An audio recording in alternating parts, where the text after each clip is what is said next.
Yes Gautam. പക്ഷേ ആത്മീയതയെക്കുറിച്ച് സംസാരിക്കാനും ആത്മീയതയെക്കുറിച്ച് ചിന്തിക്കാനൊക്കെ വളരെ രസകരമായിട്ടുള്ളൊരു സബ്ജക്റ്റാണ്. ഇപ്പോൾ അത്തരം ഒരു സാഹചര്യം വന്നു വിട്ടിരിക്കുകയാണ്. ഒരു സിനിമാ സംവിധായകൻ്റെ വളരെ കൗതുകമുണർത്തുന്ന ഒരു പോസ്റ്റ് കാണാൻ ഇടയായി. അതിൽ പറയുന്നത് FBയിൽ ഫേസ്ബുക്കിലാണ് ആ പോസ്റ്റ്. അതിൽ പറയുന്നത് കമ്മ്യൂണിസ്റ്റ് പാർട്ടിയിൽ നിന്ന് ആത്മീയത നഷ്ടപ്പെടുകയും അതൊരു പ്രസ്ഥാനമായി തീർന്നപ്പോൾ എല്ലാം നശിച്ചു പോയി എന്നാണ് അതിൽ പറയുന്നത്. അതിൽ ചെറിയൊരു ഭാഗം ഞാനൊന്ന് വായിക്കാം. കാണപ്പെടുന്നതിൻ്റെ എല്ലാം ഉള്ളിലുള്ള കാണാൻ കഴിയാത്ത സമമായ ഒരു സ്വത്വത്തെ ആത്മാവെന്നാണ് ആത്മീയത പറയുന്നത്. കമ്മ്യൂണിസം പറയുന്ന സമീകരണവും ഇത്തരത്തിലൊരു ആത്മീയ ചിന്തയാണെന്ന് നിസ്സംശയം പറയാം. പക്ഷെ കമ്മ്യൂണിസം ഒരു പാർട്ടിയായി മാറുമ്പോൾ അത് കാണപ്പെടുന്നതിൻ്റെ മാത്രം അടിസ്ഥാനത്തിലാണ് കാര്യങ്ങളെ വിലയിരുത്തുന്നതും സമീകരണം നടപ്പാക്കുന്നതും എന്നതൊരു വിരോധാഭാസമാണ്. അത് വളരെ മൗലികമായൊരു ചിന്തയാണ്. ഇതിപ്പോൾ കമ്മ്യൂണിസ്റ്റ് ആശയ ഘടനയുടെ ഒരു അടിത്തറയായിട്ട് ബന്ധപ്പെട്ട ചോദ്യമാണത്. വളരെ പ്രധാനപ്പെട്ട ഒരു ചോദ്യമാണ്. അതായത് ഈ നമ്മുടെ പൊതുവിലുള്ളൊരു ധാരണ ഈ ആത്മീയത മുഴുവൻ ആശയവാദമാണ്, കമ്മ്യൂണിസം എന്ന് പറയുന്നത് ഭൗതികവാദമാണ്. ഇത് രണ്ടും തമ്മിലാണ് തർക്കം എന്നാണ് ആളുകളുടെ ധാരണ. പക്ഷേ ഡീപ്പ് ആയിട്ട് ഒരു ആഴത്തിലേക്ക് ഈ കമ്മ്യൂണിസ്റ്റുകാരുടെ ഒരു സൈദ്ധാന്തിക അടിത്തറ അന്വേഷിച്ച് പോകുമ്പോൾ ഈ ഒരു കോമ്പിനേഷൻ കാണാൻ പറ്റും. ഇപ്പോൾ ഉദാഹരണത്തിന് കമ്മ്യൂണിസ്റ്റ് മാനിഫെസ്റ്റോയിൽ എൻ്റെ ഒന്നാമത്തെ അധ്യായം തന്നെ തൊഴിലാളിയും ബൂർഷ്വാസിയും ആണ്. അതിൽ മതത്തെ പരാമർശിക്കുന്ന ഭാഗമുണ്ട്. മതത്തെ പരാമർശിക്കുന്ന ഭാഗം എന്താണ്? തൊഴിലാളിക്ക്, ആരോരുമില്ലാത്ത തൊഴിലാളിക്ക്, നിസ്വനായ തൊഴിലാളിക്ക് അവൻ്റെ ആശ്വാസമാണ് ദൈവം എന്ന് പറയുന്ന വിശ്വാസം. അവൻ്റെ ആശ്വാസമാണ്. അപ്പോൾ ആ വിശ്വാസത്തെ അല്ല യഥാർത്ഥത്തിൽ തൊഴിലാളി വർഗം നേരിടേണ്ടത്. അതുകൊണ്ടാണല്ലോ അത് കുറേ ഡീറ്റെയിൽ ആയിട്ട് പിന്നീട് പറയുന്നുണ്ടല്ലോ. പലയിടത്തും മാർക്സ് തന്നെ വിശദീകരിച്ചിട്ടുണ്ട്. നമുക്ക് ഹൃദയമില്ലാത്ത ലോകത്തിൻ്റെ ഹൃദയമാണ് മതം, അങ്ങനെ ഉണ്ടല്ലോ. അപ്പോൾ ആത്മാവില്ലാത്ത ലോകത്തിൻ്റെ ആത്മാവാണ് എന്ന് പറഞ്ഞാൽ ഒരു പാവം മനുഷ്യന് ആശ്വാസവും നിശ്വാസവും ഹൃദയവും ഒക്കെ ആയിത്തീരുന്ന ഒന്നാണ്. അതായത് വിശ്വാസത്തിനെ, സംശുദ്ധമായ വിശ്വാസത്തെ ഒരിക്കലും കമ്മ്യൂണിസ്റ്റുകാർ വിശ്വാസം എന്ന അർത്ഥത്തിൽ ആഴത്തിൽ തള്ളിക്കളഞ്ഞിട്ടില്ല. പിന്നെ ഉടനെ പറയുന്നുണ്ട് ബൂർഷ്വാസി എന്താ ചെയ്തത്. തൊഴിലാളിയും ബൂർഷ്വാസിയും തമ്മിലുള്ള ഒരു കമ്പാരിസൺ, താരതമ്യമാണ്. ബൂർഷ്വാസി ചെയ്തത് ഈ പാവപ്പെട്ട വിശ്വാസിയുടെ മനസ്സിലെ ദൈവസങ്കല്പത്തെ വിപണനം നടത്തി കച്ചവടം ചെയ്തിട്ട് കാശുണ്ടാക്കാൻ, അതിനു വേണ്ടിയാണ് മതമുണ്ടാകുന്നത്. അതുകൊണ്ട് ഈ പറയുന്ന ഒരു വ്യത്യാസമുണ്ടല്ലോ, ദൈവവും മതവും തമ്മിലുള്ള ഒരു കമ്പാരിസൺ ഉണ്ട്. ദൈവം വിശുദ്ധമായ ഒരു സാന്ത്വനമാണ് വിശ്വാസിക്കുന്നു, മതം ഒരു എസ്റ്റാബ്ലിഷ്മെൻ്റാണ്. ദൈവത്തെ കേന്ദ്രീകരിച്ച് സ്ഥാപിതമായ ഒരു സ്ഥാപനത്തിൻ്റെ പേരാണ് മതം. അതുകൊണ്ടാണ് മതത്തോട് കലഹം ആവശ്യമുണ്ട്. മാർക്സ് ആവർത്തിച്ച് പറയുന്നുണ്ടല്ലോ, മതവിമർശനം സാമൂഹ്യ വിമർശനത്തിൻ്റെ ആദ്യത്തെ ഉത്തരവാദിത്തമാണ്. അപ്പോൾ ഇത് രണ്ടും തമ്മിലുള്ള വ്യത്യാസമാണ്. ഇപ്പോൾ ഈ പോസ്റ്റിലും പറയുന്നതിൻ്റെ ഒരു ബേസ് അതാണ്. എന്താണ് അതായത് ഈ ഭൗതികവാദത്തിലേക്ക് മാത്രം ചുരുങ്ങിപ്പോയി. ഭൗതികവാദത്തിലേക്ക് കാണപ്പെടുന്നല്ല, ഈ വിശ്വാസ സംഹിതയുടെ ഒരു ആത്മീയമായ തലമുണ്ട്. അത് ഈ പറഞ്ഞ പോലെ കാണപ്പെടുന്നതല്ല, കാണപ്പെടാത്തൊരു തലമുണ്ട്. നമ്മുടെ ഉള്ളിലൊരു സ്പാർക്ക് ഉണ്ടാവും, അതായത് ഒരു ആവേശം ഉണ്ടാവും, ഒരു സ്വപ്നത്തിൻ്റെ തലമുണ്ടാവും, ഒരു അനുഭവതലം. തീർച്ചയായിട്ടും അതിനാണ് നമ്മൾ ഇതിൻ്റെ ആത്മീയമായ അംശം എന്ന് പറയുന്നത്. കമ്മ്യൂണിസ്റ്റുകാർക്ക് അത് ഇല്ലാത്ത ഒന്നല്ല. പക്ഷേ ഈ നമുക്ക് ഒരു ധാരണയുണ്ട് ആളുകൾക്ക്, ആത്മീയതയെ പാടെ നിരാകരിക്കുന്ന ഒന്നാണ്. അതൊരു തെറ്റിദ്ധാരണയാണ്. ഭൗതികത മാത്രം മതി അല്ല, അത് ഭൗതികത മാത്രം മതിയും തീരുമാനിക്കുന്നത് ഇത് എസ്റ്റാബ്ലിഷ്മെൻ്റ് ആകുമ്പോഴാണ്. പാർട്ടിക്ക് അതാണ് സൗകര്യം. പാർട്ടി ഒരു സ്ഥാപനമാണ്. ഇത് ഇവർക്ക് മാത്രം ബാധകമല്ല കേട്ടോ. പാർട്ടികൾക്ക്, രാഷ്ട്രീയ പാർട്ടികൾക്ക് മാത്രം ബാധകമല്ല, കമ്മ്യൂണിസ്റ്റ് പാർട്ടിക്ക് മാത്രം ബാധകമല്ല. ഇത് മതങ്ങൾക്കും ബാധകമാണ്. മതവും ഇതുപോലെ തന്നെയാണ്. മതവും സ്ഥാപനമാണ്, പാർട്ടിയും സ്ഥാപനമാണ്. എന്നാൽ രണ്ടിനും ആശയപരമായ ഒരു ആത്മീയതയുണ്ട്. അതെന്താണ്? രണ്ടിനും ആശയപരമായ ആത്മീയത എന്ന് പറഞ്ഞാൽ കമ്മ്യൂണിസ്റ്റ് പാർട്ടിക്ക് അതിൻ്റെ വിശുദ്ധമായൊരു സ്വപ്നത്തിൻ്റെ തലമുണ്ട്. മതത്തിന് ദൈവത്തിൻ്റെ വിധിവിലക്കുകൾ എന്ന് പറയുന്ന വിശ്വാസത്തിൻ്റെ ഒരു തലമുണ്ട്. ഇത് രണ്ടും സ്ഥാപനങ്ങളുടേതല്ല, സ്ഥാപനങ്ങൾക്ക് പുറത്താണ് പലപ്പോഴും. ഇപ്പോൾ പ്രത്യേകിച്ച് മതം കൊണ്ട് കച്ചവടം ചെയ്യുന്ന ഒരു മതസ്ഥാപനത്തിനും ദൈവം അത്ര ഇഷ്യൂ അല്ല, ദൈവത്തിൻ്റെ വിലക്കുകളൊന്നുമല്ല. അവർക്ക് ആ സ്ഥാപനം നടത്തിക്കൊണ്ടു പോകലാണ് പ്രധാനപ്പെട്ട പണി. ദൈവം അവരുടെ പ്രധാനപ്പെട്ട കൺസേൺ അല്ല. അതുകൊണ്ടാണ് മതം എസ്റ്റാബ്ലിഷ്മെൻ്റ് ആകുമ്പോൾ അതിനെ എതിർക്കേണ്ടതുണ്ട്. കാരണം ഒരു സ്ഥാപനമായി കഴിഞ്ഞാൽ രണ്ട് കാര്യങ്ങൾ വരും. ഒന്ന് അധികാരം, മറ്റൊന്ന് ആസ്തി. അതുകൊണ്ടാണല്ലോ മതത്തിന് വലിയ സംഘടന ഉണ്ടാക്കേണ്ടി വരുന്നു, ബ്രാഞ്ചുകൾ ഉണ്ടാക്കേണ്ടി വരുന്നു, അതിന് ഒരു അധികാര സ്വരൂപം ഉണ്ടായി വരുന്നു, വലിയ ആസ്തി ഉണ്ടായി വരുന്നു. അത് രണ്ട് കാര്യം, അത് എസ്റ്റാബ്ലിഷ്മെൻ്റ് ആയതുകൊണ്ടാണ്. അതാണ് ഈ പോസ്റ്റിലെ ഒരു ആണിക്കല്ല്. അതേ സമയത്ത് ആശയത്തിനത് വേണ്ടെന്ന് മാത്രമല്ല, ഈ ആശയത്തെ പ്രായോഗികമായി വളർത്തിയെടുക്കുന്നത് പാർട്ടിയാണ്. വളർത്തിയെടുക്കുമ്പോൾ അതിനകത്ത് നിന്ന് പതുക്കെ ചോർന്നു പോകുന്നത് ഈ സാധനമായിരിക്കും. ആശയം ചോർന്നു പോവുകയും പാർട്ടി വലുതാവുകയും ചെയ്യും. അതുകൊണ്ടാണ് വിജയൻ മാഷ് പലപ്പോഴും ഇത് എം.എൻ. വിജയൻ മാഷ് ഇവിടെ കൃത്യമായി ചൂണ്ടിക്കാണിച്ചിട്ടുണ്ട്. ഒരു കാലം വരും പാർട്ടി ഉണ്ടാവുകയും ജനങ്ങളില്ലാതിരിക്കുകയും ചെയ്യുന്നൊരു കാലം വരും. ജനവും ജനസ്നേഹവും മനുഷ്യസ്നേഹമാണല്ലോ ഇതിൻ്റെ ആത്മാവ്. അത് പോയി കഴിഞ്ഞാൽ അങ്ങനെ സംഭവിക്കും എന്ന് പറയുന്നുണ്ട്. അത് തന്നെയാണ് ഇതിൻ്റെ ഒരു പ്രധാനപ്പെട്ട തലവതാണ്. അത് ചർച്ച ചെയ്യേണ്ടതാണ്. ഇപ്പോൾ പല കമ്മ്യൂണിസ്റ്റുകാരും, ഞാൻ പലപ്പോഴും ആലോചിക്കാറുണ്ട്, യഥാർത്ഥ കമ്മ്യൂണിസ്റ്റുകാരനും യഥാർത്ഥ മതവിശ്വാസിയും തമ്മിൽ ചില സാമ്യങ്ങളുണ്ട്. കാരണം രണ്ട് കൂട്ടർക്കും ഒരുതരം നിർമ്മമത്വം വരും. അവർക്ക് ഭൂമിയിൽ ആസക്തി ഉണ്ടാവില്ല. ഒന്നിനോടും വാരിക്കൂട്ടണം, സമ്പാദിക്കണം, തനിക്കും തൻ്റെ മോൾക്കും ഇപ്പോൾ ഒരു 4 തലമുറക്കുള്ളത് ഉണ്ടാക്കി വെക്കണം, പൊതുമുതലിൽ കൈയിട്ട് വാരണം, അങ്ങനെയൊന്നുമല്ല. വലിയ വ്യത്യാസം. ഇപ്പോൾ ആ പോസ്റ്റിൽ തന്നെ പറയുന്നൊരു വ്യത്യാസമുണ്ട്. ഇപ്പോൾ ഈ 60 വാഹനങ്ങളുടെ അകമ്പടിയോടെ കൊട്ടാര സമാനമായ സൗകര്യങ്ങളിലേക്ക്, അതും പൊതുപ്രവർത്തനം കൊണ്ടാണ്. പിണറായി വിജയനും പന്നിയൻ രവീന്ദ്രനും തമ്മിലൊരു കമ്പാരിസൺ. പന്നിയൻ രവീന്ദ്രൻ ഇതൊന്നും ബാധിച്ചിട്ടില്ല. അദ്ദേഹത്തിന് ഇങ്ങനെയൊക്കെ ഒരു ഒറ്റമുറിയിൽ ജീവിച്ചാൽ മതി, ഓട്ടോറിക്ഷയിൽ യാത്ര ചെയ്താൽ മതി എന്നൊക്കെ തീരുമാനിക്കും. നമ്മുടെ നാട്ടിലൊന്ന് ആലോചിച്ച് നോക്കും, ഒരിക്കലും ഒരു MLA ആയ ഒരാൾ പിന്നെ ബസ് കയറിയിട്ടുണ്ടോ? ആളുകൾക്കൊക്കെ അങ്ങനെ വിചാരിക്കുകയാണ്. കാരണം അവർ തന്നെ സ്വയം ഒരു സ്ഥാപനമായി തീരുകയാണ്, അല്ലെങ്കിൽ ഒരു സ്ഥാപനത്തിൽ ജീവിക്കാൻ പാകപ്പെടുകയാണ്. ഒരു ആശയത്തിൽ ജീവിക്കേണ്ട ആൾക്ക് അയാളുടെ ജീവിതത്തിൻ്റെ പ്രകാശം മതി, അയാൾക്ക് ജീവിത മാതൃക മതി. AKGക്ക് പാർലമെൻറ്റിൽ നിന്ന് പുറത്തു കിടക്കാനായിരുന്നു എപ്പോഴും മോഹം. കാരണം അദ്ദേഹത്തിൻ്റെ ആത്മാവ് തുടിക്കുന്നത് പാവപ്പെട്ട തെരുവിൽ കഷ്ടപ്പെടുന്ന മനുഷ്യർക്ക് വേണ്ടിയിട്ടാണ്, പണിയെടുക്കുന്ന മനുഷ്യർക്ക് വേണ്ടിയിട്ടാണ്, അവർക്ക് കിടപ്പാടം ഉണ്ടാക്കി കൊടുക്കാൻ. പക്ഷേ എല്ലാ മനുഷ്യർക്കും ഇങ്ങനെ ചിന്തിക്കാൻ പറ്റുമോ? പറ്റണമെന്നില്ല. എല്ലാവരും, അതുകൊണ്ടാണ് പറയുന്നത് എല്ലാവരും ആത്മീയവാദികളല്ല, എല്ലാവരും സന്യാസിമാരാകുമോ? ഇനി വേറൊരു തമാശ പറയുന്നത്, എല്ലാവരും സന്യാസിമാരാവില്ല. ആത്മീയത എന്ന് പറയുന്നത് ഒരു ആത്മശാക്തീകരണം കൂടിയാണ്.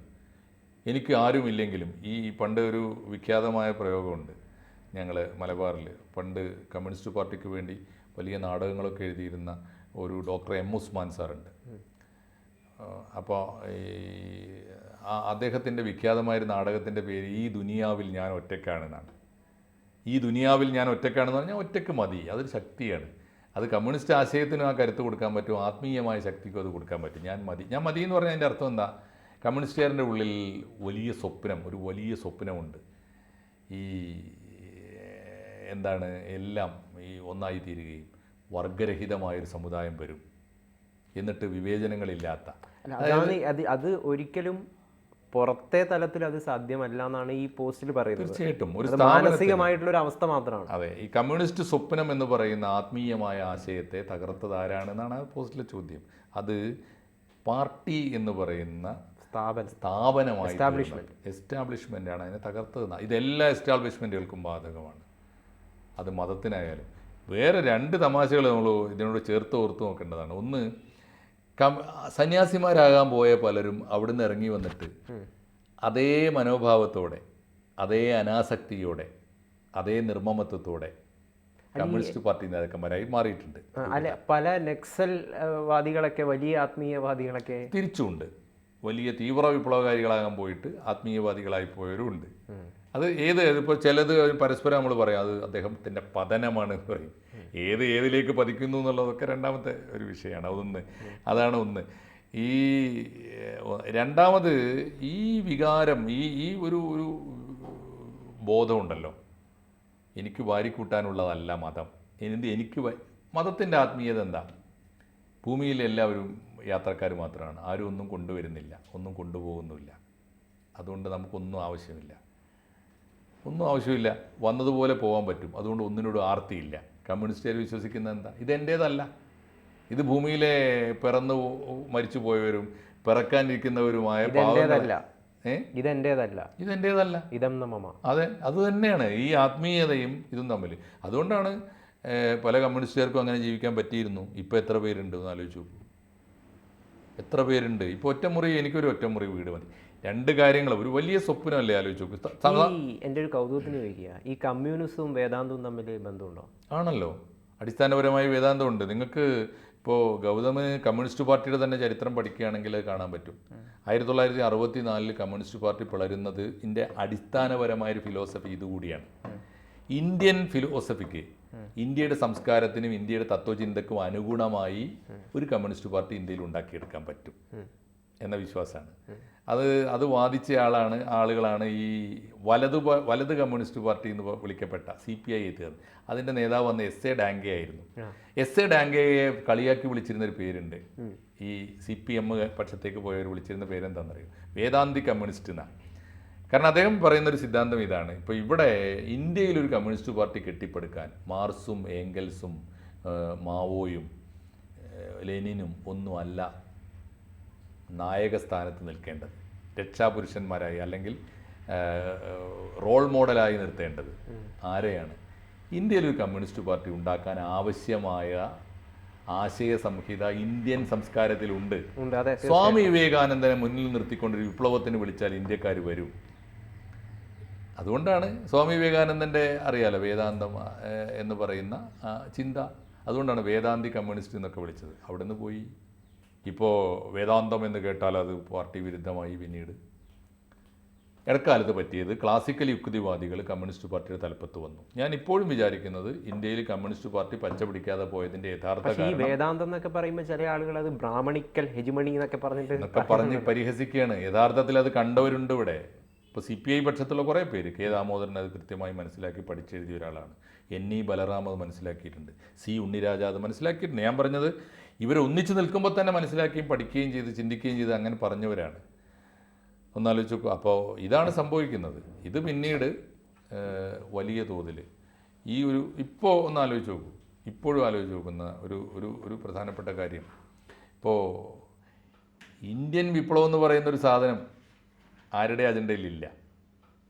ഭാരതീയ സംസ്കാരത്തിന് ചേർന്ന മട്ടിൽ ഒരു വിപ്ലവം സാധ്യമാണ് എന്ന് പറഞ്ഞാൽ സ്വാമി വിവേകാനന്ദൻ്റെ വിപ്ലവത്തിന് വരാൻ ആളുകൾ തയ്യാറാകും.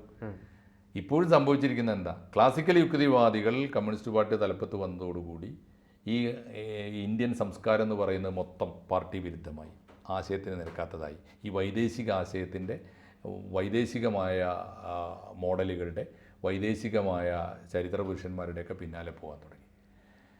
അത് മാത്രമല്ല, മീൻസ് അവരിൽ നിന്ന് എടുക്കാം, പക്ഷേ ഒരു വിപ്ലവത്തെ നയിക്കാൻ മാത്രമുള്ള നായകത്വം നേതൃത്വമൊക്കെ ഇവിടെ ഉണ്ട്. ഇപ്പോൾ അത് പറഞ്ഞാൽ മൃദു ഹിന്ദുത്വം പറയുകയാണെന്ന് പറയും. പണ്ടത് പറഞ്ഞപ്പോൾ വേദാന്ത കമ്മ്യൂണിസമാണെന്ന് പറയും. സത്യത്തിൽ അതാണ്. സാമ്രാജ്യത്വവും ഇവിടുത്തെ ഫ്യൂഡലിസവും ഒന്നും അല്ല ഇന്ത്യൻ കമ്മ്യൂണിസ്റ്റുകാർ തകർത്തതെന്ന് വിശ്വസിക്കുന്ന ഒരാളാണ് ഞാൻ. ആശയപരമായി ഈ അടിത്തറ വിട്ടുപോയി. ആ അടിത്തറ ഏതാണ്? യഥാർത്ഥത്തിൽ ഇന്ത്യൻ ഫിലോസഫിയിൽ അധിഷ്ഠിതമായ ഒരു കമ്മ്യൂണിസ്റ്റ് പാർട്ടിയെക്കുറിച്ചുള്ള സ്വപ്നങ്ങളാകാമായിരുന്നു. അതെവിടെ വെച്ച് എല്ലാവരും ഉപേക്ഷിച്ചു. ഇപ്പോൾ ആർക്കും വലിയ താല്പര്യമില്ല. ഇപ്പോൾ ഇന്ത്യ ഒരുപക്ഷെ നിൽക്കക്കള്ളിയില്ലാതെ ചിലപ്പോൾ അതിലേക്ക് എത്തിച്ചേരാനും അല്ല, ഇനി ടു ലേറ്റ്. അതാണ് ഇതിൻ്റെയൊക്കെ പ്രശ്നം. സമയം വളരെ പ്രധാനമാണ് പൊളിറ്റിക്സിൽ. ഇനി അത് പറയാൻ അവർ വേണ്ട, കാരണം അത് ക്യാഷ് ചെയ്ത് പോകേണ്ടവർ പോയി. അതിൻ്റെ ഇടക്കാലത്ത് രാഹുൽ ഗാന്ധിക്ക് ആ ഒരു ബോധം വന്നപ്പോൾ അദ്ദേഹം പറഞ്ഞിരുന്നു, ഒരിക്കലേ പറഞ്ഞുള്ളൂ, പിന്നെ ഭാരത് ജോഡോ യാത്രയുടെ സമയത്ത് എവിടെയോ ഒന്ന് അദ്ദേഹം കൃത്യമായിട്ട് പറഞ്ഞിരുന്നു, വി ആർ ദ ഹിന്ദുസ്, യഥാർത്ഥ ഹിന്ദുക്കൾ ഞങ്ങളാണ്, നിങ്ങളല്ല. സോഷ്യലിസ്റ്റുകൾ പറഞ്ഞിരുന്നു, ലോകമാകെ രാമായണ പരമ്പരകൾ നടത്തി, രാമായണ പഠന പരമ്പരകൾ സംഘടിപ്പിച്ചത് റാം മനോഹർ ലോഹിയാണ്. എല്ലാവർക്കും ഈ ബോധം ഉണ്ടായിരുന്നു, എല്ലാവരും കളഞ്ഞതാണ്. കളഞ്ഞു കുളിച്ചപ്പോൾ ആ സ്പേസിൽ വന്നവരെ ഫാസിസ്റ്റ് എന്ന് വിളിച്ച് ആക്രമിച്ചുകൊണ്ട് മാത്രം കാര്യമില്ല. ബദൽ കർമ്മ പദ്ധതി മുന്നോട്ട് വെക്കാൻ സാധിച്ചിട്ടില്ല. പക്ഷേ ഈ ആത്മീയത അധികാരി എങ്ങനെയാണ് ഒരുമിച്ച്? ആത്മീയതയെ സമ്പൂർണ്ണമായിട്ട് ആശയവാദമായി തള്ളിക്കളയേണ്ടതല്ല. ആത്മീയത ഇപ്പോൾ ഈ പറഞ്ഞതുപോലെ നമുക്ക് കാണാത്ത ചിലതുണ്ടല്ലോ. APJ അബ്ദുൽ കലാം നിങ്ങളുടെ പരിധിയിൽ വരാത്ത എന്തുകൊണ്ടാണ് റോക്കറ്റ് വിക്ഷേപിക്കുമ്പോൾ നാളികേരം എറിയുന്നത് എന്തിനാണ്, റോക്കറ്റ് വിക്ഷേപിക്കുമ്പോൾ പൂജ നടത്തുന്നത് എന്തിനാണെന്ന് ചോദിച്ചതിന് അദ്ദേഹം പറഞ്ഞൊരു ഉത്തരം ഇതാണ്, ഞങ്ങളുടെ കാൽക്കുലേഷൻസ് ഷാർപ്പായിരിക്കും, മൈന്യൂട്ടായിരിക്കും, എങ്കിലും ഒരു സ്പ്ലിറ്റ് ഓഫ് എ സെക്കൻഡ് ഞങ്ങളുടെ കണക്ക് പലപ്പോഴും തെറ്റിയിട്ടുണ്ട്. ആ uncertainty, you can call that uncertainty, എന്ത് പേരും വിളിച്ചോളും, അതിനെ ഈശ്വരൻ എന്ന് വിളിച്ചാൽ ഞങ്ങളെതിരല്ല. അതൊരു വസ്തുതയാണ്. അപ്പോൾ അത് തിരിച്ചറിയാൻ പറ്റിയാൽ മതി. ഇതൊക്കെ ഇതില്ലാതാവുന്നത്, ഇത് ആവശ്യമില്ലാത്തത് സ്ഥാപനങ്ങൾക്കാണ്. സ്ഥാപനങ്ങൾക്ക് അവരുടെ കണക്ക് ബുക്കുണ്ടല്ലോ, വരവ് ചെലവ്, ആസ്തി, മെമ്പർഷിപ്പ്, വേറൊന്നും. സ്വപ്നം എന്ന് പറയുന്ന ഒരു തലമുണ്ട്. സ്വപ്നം എപ്പോഴും ആത്മീയമായ രാശിയാണ്. അതായത് കാണിച്ചു കൊടുക്കാൻ പറ്റിയ ഒരു കോയിന്റെ ഇരുവശമാണ് ഭൗതികതയും ആത്മീയതയും അല്ലേ? തീർച്ചയായിട്ടും ഇതൊന്നിച്ചു പോകേണ്ടതാണ്. ഇത് രണ്ടും ഇല്ലെങ്കിൽ തകർന്നു പോയി. ഇപ്പം ഈ സമ്പൂർണ്ണ നാശത്തിൻ്റെ കാരണക്കാരൻ ഇപ്പോൾ നമ്മളിപ്പോൾ പറയുന്നുണ്ടല്ലോ, പിണറായി വിജയനാണ്. എം.എൻ. വിജയൻ മാഷ് ഇദ്ദേഹത്തെ വളരെ മനോഹരമായിട്ട് പറഞ്ഞൊരു കാര്യം, ഒരു ഭൗതികവാദി ജീർണിച്ചു പോയാൽ പിന്നെ ഒരണു പോലും എടുക്കാനുണ്ടാവില്ല. അത് ഈ കേവല ഭൗതികവാദം ആയതുകൊണ്ടാണ്. അതിനകത്ത് നിന്ന് മറ്റേ അംശം പൂർണ്ണമായും പോയതുകൊണ്ടാണ്. പാഠമായി എല്ലാവർക്കും. എനിക്ക് തോന്നുന്നു ഈ FP പോസ്റ്റ് നമ്മുടെ സിനിമാ സംവിധായകന്മാരൊക്കെ ഇടുമ്പോൾ എല്ലാവർക്കും പാഠമാകട്ടെ നമുക്ക് ആഗ്രഹിക്കാം. തീർച്ചയായിട്ടും.